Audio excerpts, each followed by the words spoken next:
নাকি হ্যাঁ কত দাঁড়ান কে রে কি জন্যে কত দরকার আছে দাঁড়ান কি দাঁড়াবেন আমার ট্রেনের সময় এক্সাম দিতেছে আমারটা আইবিস বেজে আমি আইবিস আর কয়েকদিনের আটকে আটকে রাখছে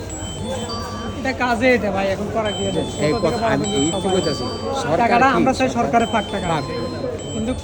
সরকারের যদি একদম করে আমি টাকা অন্যের হাতে টাকাটা গেলে আমি তো প্রায় ওটা ওর পকেটে যাবে। মাঝে মাঝে আমি স্টেশন যাই বাট এয়ারপোর্টে মাঝে মাঝে টিকিট পরে আইয়া কিনে একটা লইয়া টিনা সারি ফলাই দিতে আমি তার হার পয়সা দিই না ঠিক আছে তো আমরা তো এই অবস্থাতে মানে কারে দিলাম টাকাটা আর পুরো হাই কাটা। বাংলাদেশের সবাই এটার হক হকটা তাইলে তাহলে এই হকটা কার কাছে মাপ চাইবে আখরাতে সরকার যদি না পাইতে আমি হারাইতে দেব কি তাইলে খাই কি ঠিক আছে তো কথা বলেন।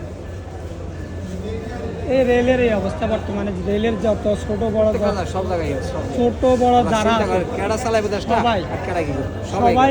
এই পরিস্থিতি তারা খালি দান্দা করে সরকারের চাকরি করে সরকারের জব করে না, চাকরি করে সরকারি কিন্তু কাজটা করে বিরোধী ঠিক আছে খালি নিজের পকেট ভরা খালি নিজের পকেট ভরা এই যে বাংলাদেশের নোয়াখালী সবচেয়ে বড় গাড়িটা এসে পড়েছে নোয়াখালীতে একটা গাড়ি আছে নোয়াখালীর সবচেয়ে বড় গাড়িটা এটা আমি এখন এই গাড়িতে করে যাবো এটা ভদ্রলোকেরা আছে সামনে